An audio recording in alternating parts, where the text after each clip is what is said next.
All right, everybody, we just stopped recording episode 4, and well, yeah, what an ending, right?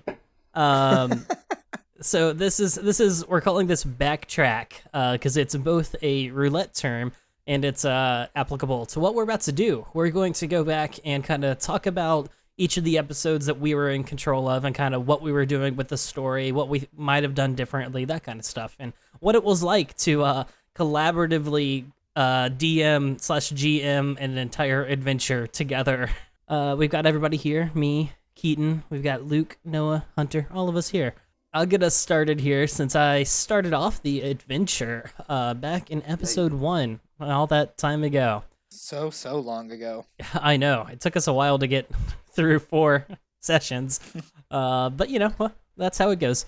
Man, I don't even know what to talk about here. Well, I do. I maybe should have made a list or something, but whatever. So lists are helpful. Yeah, when I was designing the beginning of this adventure, I created that maze, which I thought would be a cool and interesting way to kind of, you know, limit NPCs and stuff, because when we test ran this show last summer, the story I designed for that one had a lot of NPCs. It was a murder mystery, which seemed like a cool way to do this, all of us taking control doing a murder mystery, but it ended up being really hard to follow with all the NPCs. And so I wanted to limit that when I made this, and it was just us in this kind of labyrinth, and I wanted to leave it really open-ended by having us not remember anything. But then we played, and the maze was kind of not super exciting to listen to, and I cut a lot of it out of the episode because it was like the important stuff that would have an impact I left in, but there was a lot of, you go left, now you can go left or right, and not a lot of exciting stuff, so I think I would have better fleshed out that maze in the beginning. And then, so my idea when I did that, none of you had the spell Detect Magic, but if you did, there was going to be the scrying spell infused on those ribbons on your arms to kind of insinuate that you were being watched, like this was like a game show or something, was kind of my idea there, which we went a similar direction eventually, but like in the idea, and I guess I helped us get there because of the arena I put in the end, but the idea that this was like a spectacle that a lot of people were watching and you just weren't aware of it. But that didn't come up, and we went a similar direction after that. Yeah, and I guess one thing I would have done differently beginning the series like that is I would have put more time into Cedric, because I'd spent a lot of time, you know, trying to create this open-ended, giving you a lot of different things that you could branch off from, because it's a little bit different than creating a first episode of an adventure when I would have been the DM the whole time, because, you know, you could have just done something and then I could reveal things later, but instead I was trying to design it so there was be a bunch of different things you could take in different directions later, because I wasn't going to be in control. And I was thinking about that so much, and then it was the day we were recording, and I was like, oh, I need a character. And so I used a random character generator on the internet, and Rogue. I gave him my voice instead of like developing a character voice and stuff. And I think for next time, I really want to create a more unique character and give him a little more, you know, of a character voice and personality. His personality, it grew throughout the adventure, but I kind of had to find it in the middle of the second episode because I didn't think that much about it beforehand. I think that's an interesting thing to talk about though on this, is like, how did y'all come up with your characters? So I have a pretty fun story about good old Kernix of Dracaris. He is a character that I had previously created for a one-shot that I played quite a while ago. And he was just a big annoying character that annoyed the crap out of the people I was playing with. And so I have kind of made it my personal mission that Kernix is essentially Dragon Jesus, and I am implementing him into every single campaign that I ever play in or DM or GM to just kind of, he's just a little, you know, little cameo character that I'm trying to nudge in just about everything that I do. And so I thought, as a starting character, I was like, I already have this guy made up. This would be the perfect way to implement him in my own selfish ways at the very beginning. So yeah, so you're telling us that we might see Kernix again. Yes, you will definitely see Kernix again, whether it be a statue or an NPC or what. But he is a character that I will try to implement in some way in just about every game. Heck yes. So Zook is actually a character that I made as an NPC whenever I ran my first campaign with some of my friends. He was basically an underling of this guy, really a slave. This guy was in a forest and he enslaved a bunch of gnomes and got them to work with him. And Zook was his like librarian, basically. And so Zook was able to use his librarian status to study a lot, and so he became a wizard. But eventually he helped the group of adventurers turn against the evil guy. So that was fun. And then I guess in a timeline of his life, this is much later in life after he is done adventuring with those guys.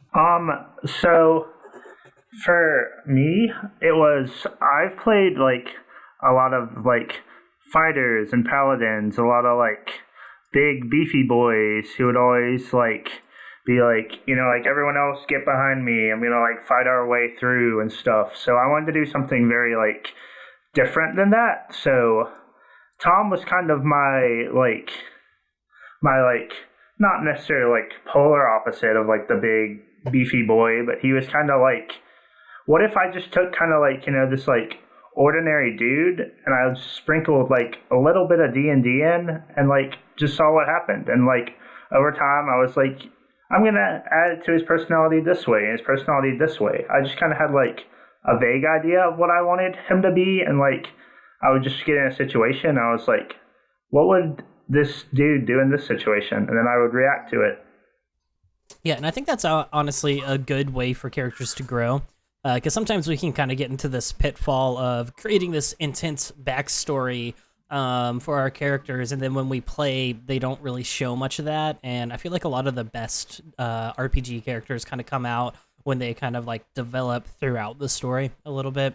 Because that's one thing that I ended up being fine with Cedric. Again, I already said, he came from absolutely nowhere. I used a random character generator and rolled with it.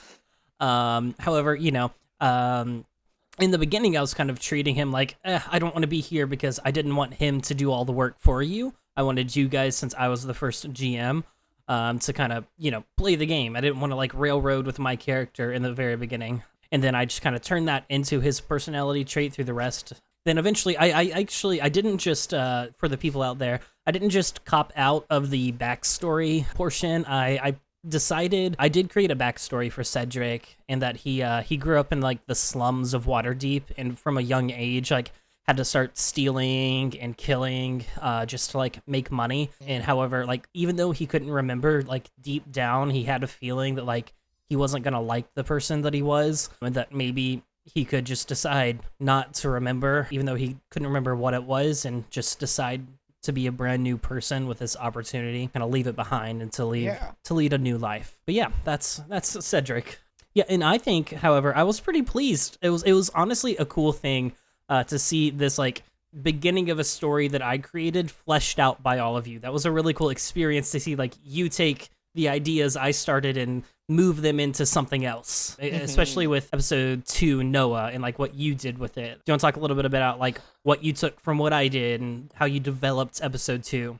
Yeah, absolutely. So whenever you got us out into that arena, I mean, very first thing that I thought was, yes, Hunger Games. So we'll have to make this, we'll have to develop this into some sort of arena for survival. And so I built 3 NPCs for you guys to fight against. One thing, just a small detail that I had thrown in there, but none of y'all took any way of noticing.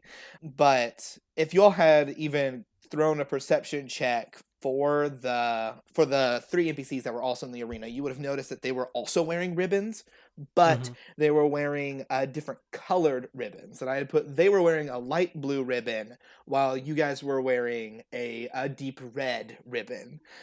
So that's why whenever the big voice kind of talked, it said that only one team may survive, and that they had talked about having a half-elf that they were traveling with that did not make it out of the maze. So that was just some small little details that I had thrown in that didn't really come up. I was it was hilarious that Keaton, that Cedric was able to evade the attacks of the gargoyle guards that I had thrown in there. That surprised me too. I was like, well, I'm not gonna make this check, but I understand that I probably need to get knocked out, but I'm not gonna not try to dodge these. I'm just gonna give in. But no, I think I caught on to the fact that they were probably another team. But no, I guess I didn't realize they had like different ribbons. Yeah, and I remembered you saying like the other person was with them, but I don't know. I think once the voice told us to kill them, it was kind of like, well, guess we got to kill them.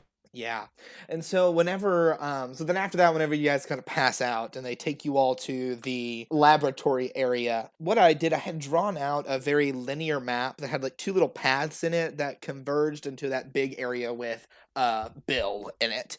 And so, but what I had done, I had also made it where whatever path you took, you were going to eventually hit all of the rooms. It just would have depended on the order that you hit them in. See, that's smart. Unlike the maze that I made that just like really relied on you taking one specific route, which is just bad dungeon design on my part, but whatever. Yeah, it's like I numbered all the rooms, and then so it just depended on like which number you went into, you were going to hit that room, but I was going to make it where you eventually entered every single one. The main thing that was different that you guys did not take on was the room that had like there was the big door and the big hallway with the big room with the big door with the smaller door in it. Yes. You guys were like, that looks important, and you walked away from it. Yeah, that was me. Honestly, it was not important at all. Yeah, I know. It got me once we got to the other door that actually had the slot for the orbs. I was like, oh no, this is the door that's important. Yes, that door inside of it was just, let me find my little description of it. Yeah, in the middle of the room, there's a large iron cage. The cage is empty. Like, it was supposed to be just Bill's holding area. To just kind of give you guys this idea, there's some big something at the end of this path that we're going. But you guys were like, nope, and walked away from it. And then you guys encountered Bill a lot earlier than I wanted you to, because it was like you peeked in, saw him, and then left. He was supposed to be kind of like the big surprise at the end. And then with the fight with him also was hilarious. Just the deciding, can I talk to him? It's like, well, I guess you can. Yeah, I want to see how that pans out.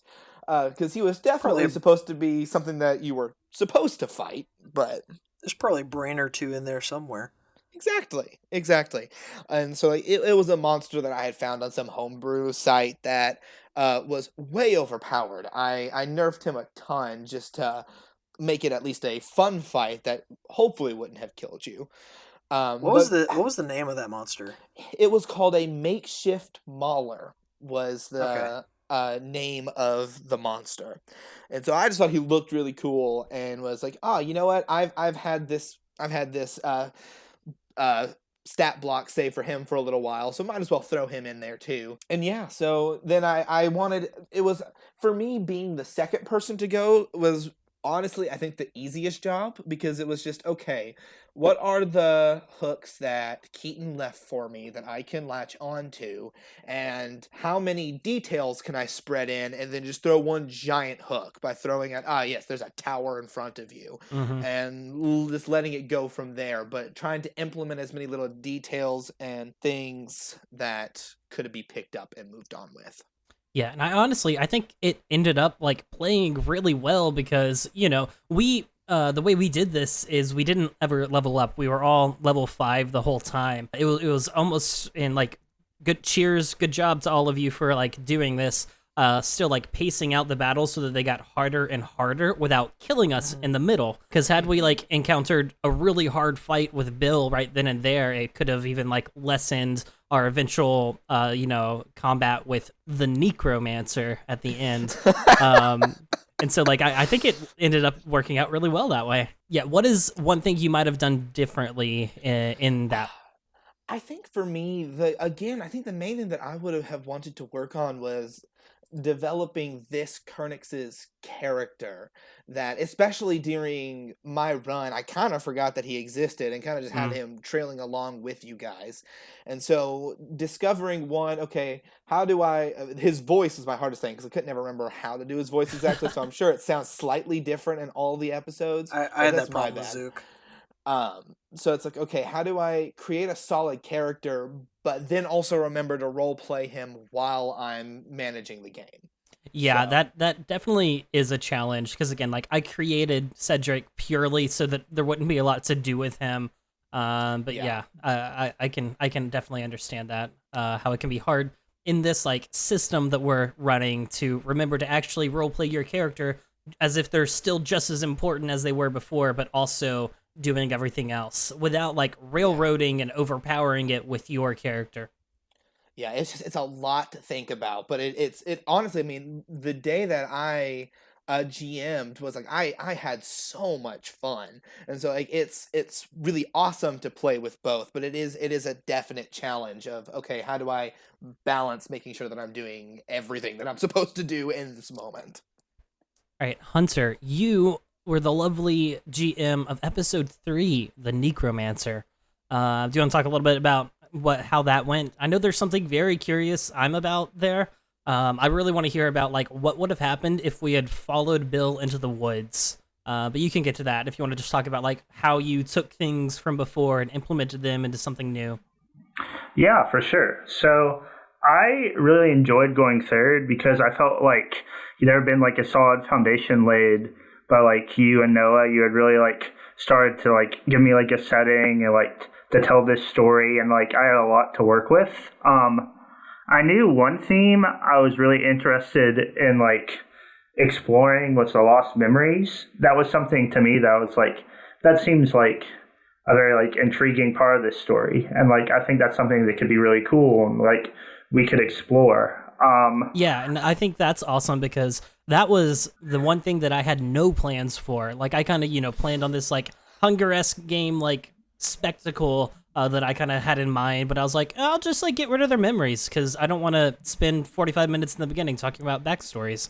And so it was cool to see someone just take that like throwaway like cop out that I did and turn it into a story thing. Yeah, definitely.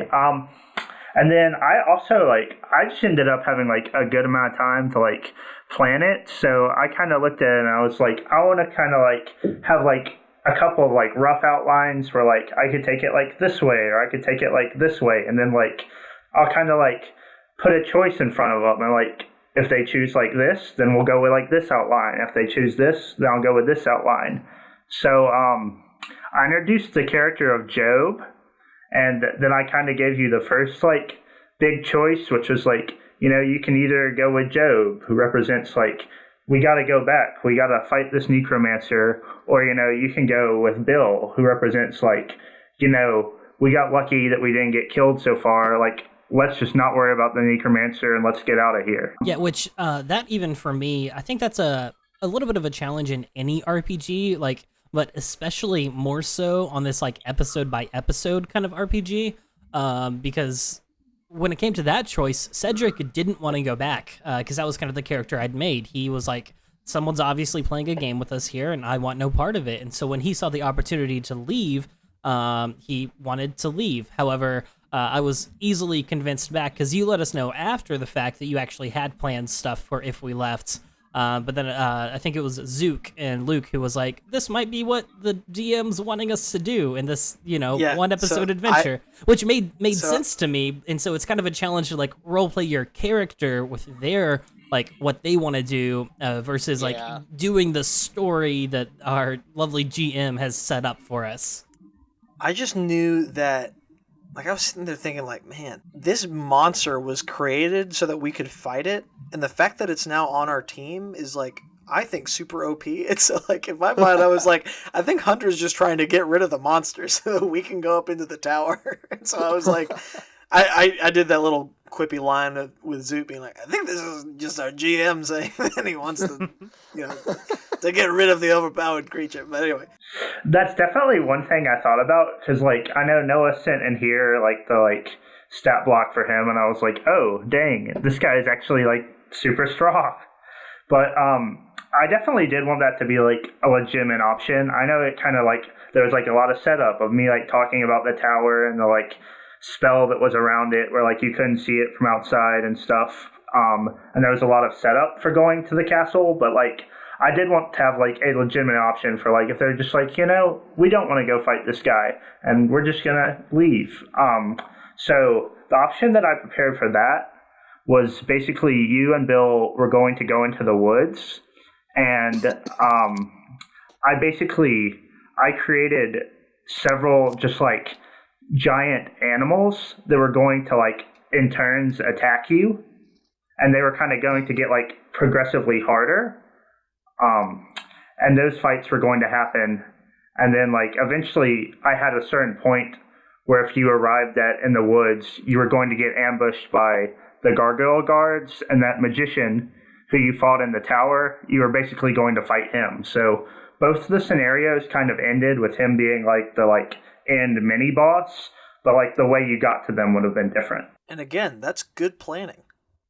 Again, better than my one specific route that you had to follow, and I panicked when you didn't.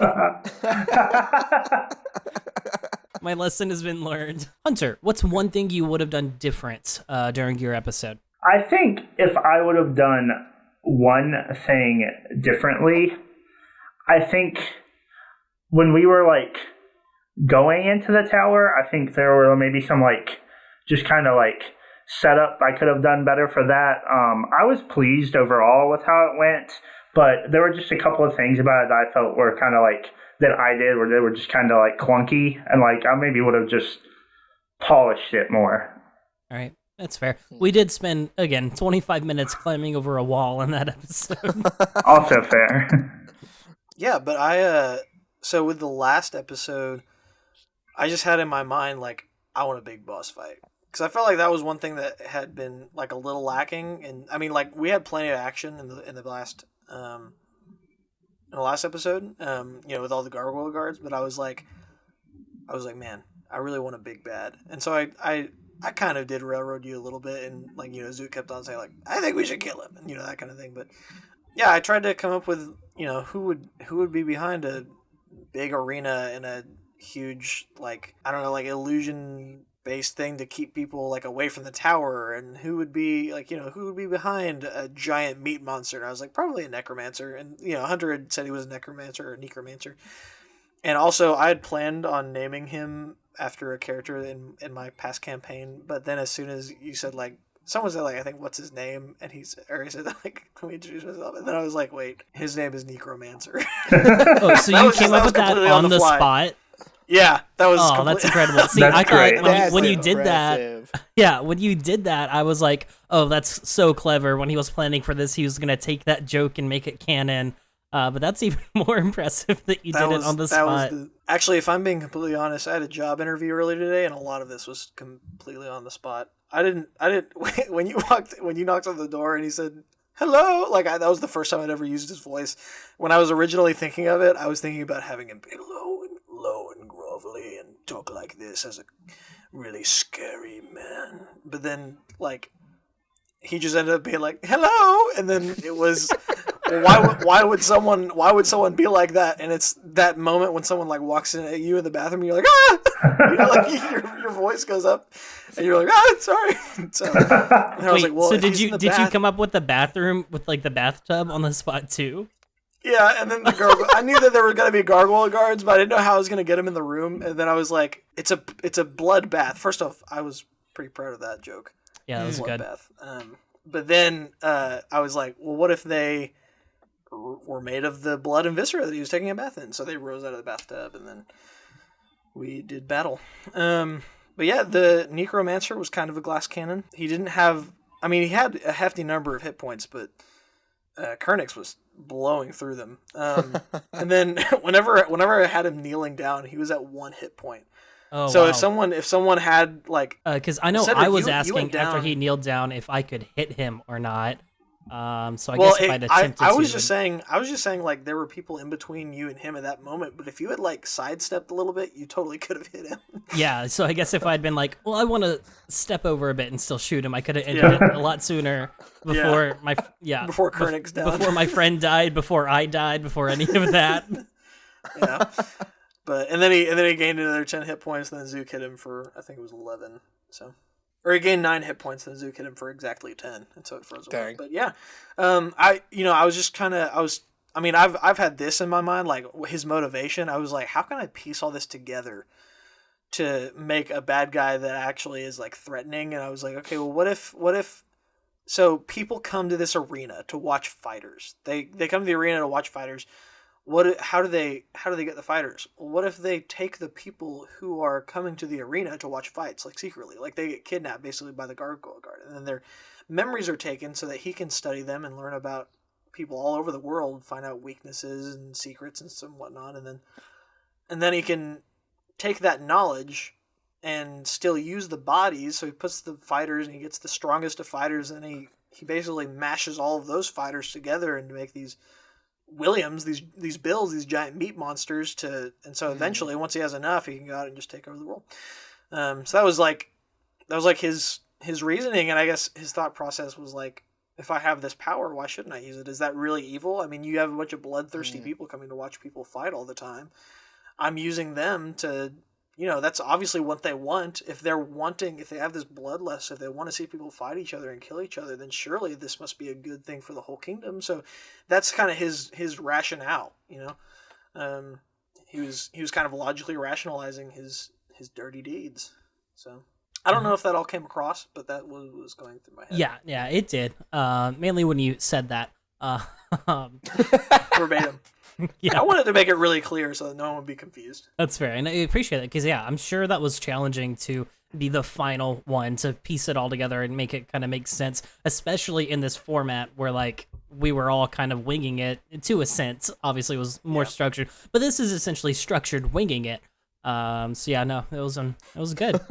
And yeah, I think we had a good little finale, crawling back out of the tower on top of Bill. And then so there was points in there where I tried to develop a little more, because I was like, we're just kind of like going through this procedural adventure dungeon crawl kind of deal. Maybe I want some more story and like feelings and character. So I just, as a joke, made the joke of like it feeling really nice for Kernix to lift me up and throw me over the wall.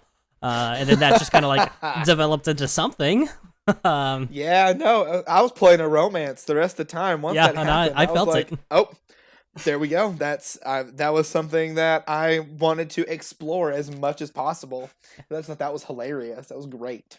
But I really like the idea of, at the end of it, like at least for my character's perspective of Cedric, essentially accepting that he doesn't have his old memories, leaving his dark past behind, and forging a new family in a new like way forward and off into the sunset. It was nice. I enjoyed it. That was fun. It was. We did. Yeah, we'll never do it again. Oh, darn. Speaking of doing it again, let's talk a little bit about the future of this podcast. So this was our first story arc in the official launch of RPG Roulette. We obviously did that trial run last summer to kind of get used to like, how do you set up a podcast feed, and how do you record audio and sync it together and edit it and that kind of stuff. And then I was using an Apple headset. Noah still is. I still am. That sounds pretty good in that case. But I think after this first arc, we're ready to step it up a bit. So you'll notice if you're listening to this that this is the second episode this month, which is a little bit departed from our structure. We've been doing one episode a month because that was really doable for us. We could manage to sync our schedules once a month and get this edited once a month. But now that we're a little more in the groove of things and I've edited a decent number of episodes here, I think that we're proud to announce that we are going to be changing to a bi-weekly schedule. So you'll be getting 2 episodes a month from now on, every other week, which is exciting and fun. And I'm a so little... excited. Yeah. It's a little bit nerve-wracking because that's a lot, but I think we can do it, and I think it'll be good. And along with that, so our original plan, our original structure here was to do, the name of the show is RPG Roulette, not D&D Roulette, and we wanted to do these 4-episode arcs, giving everybody the chance to GM one episode, and which kind of gave us the interesting structure we had this time of like GMing episode 1 versus GMing the final episode, and like how that's different by beginning and ending a story. However, it's a little hard to get really invested in these characters because, like, Cedric and Zook and Kernix and Tom were decently good characters. The decently is my character. The rest of them were very good characters. However, like, they're done. They're gone. And that's just like 4 episodes. So For now. For now, we'll see what happens. I left it pretty open-ended. You did leave it pretty open-ended. That's true. But we're going to be changing it up a little bit. We are going to be doing something that's a little bit nerve-wracking, but also, I think, really exciting. And it's going to let us pull on this drive of roulette, the really random, who's going to be the next GM, what are they going to do aspect that goes with this show. And so starting in the next 2 weeks, so the next episode you listen will be a reboot of sorts, where we are going to start a long arc. We are going to be doing, we're calling it 40 episodes right now, which is a lot. But instead of doing one adventure, an entire campaign. That way we can kind of like really get into a story. And it's going to be kind of a challenge to kind of like collaboratively tell a story in this random GM, multiple GM fashion over an entire campaign.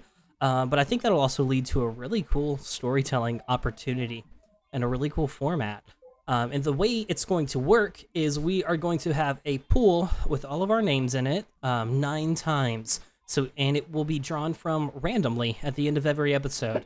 That way it's truly random. We won't know who's going to be next because right now, after 2 episodes, you kind of, the order. But in that aspect, it's going to be truly random and truly unknowable. Like there's the opportunity that someone like Noah might DM 3 times in a row. And some of us might DM once and not again for another 6 episodes. It's going to be random and we'll see how it goes. That'll be very surprised if someone DMs 9 times in a row, but that's a possibility. And then, However, 10 is not. 10 is not. Because it's only 9 each time. But what about those extra 4, Keaton? What about those extra 4? Let me tell you, those extra 4 are going to be the really random ones in there that will be kind of out of nowhere because of the random format, and they are going to be rough naming them lightning episodes where we will have a timer. And a quarter of the way, halfway through, 3/4 of the way, the DM will switch within the same episode.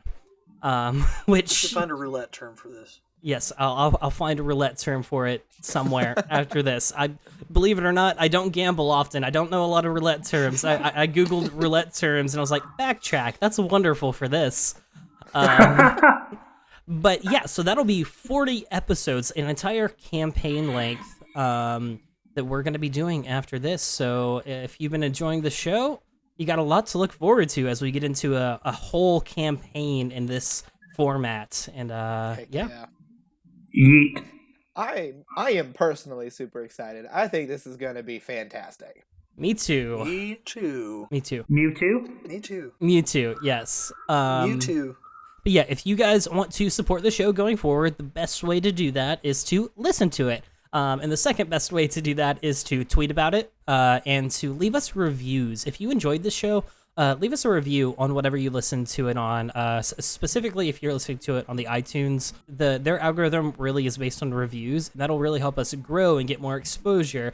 And I think people are gonna like the direction we're going in. But I think that's all we got for this episode of Backtrack. And I guess we'll see you in 2 weeks with a brand new campaign.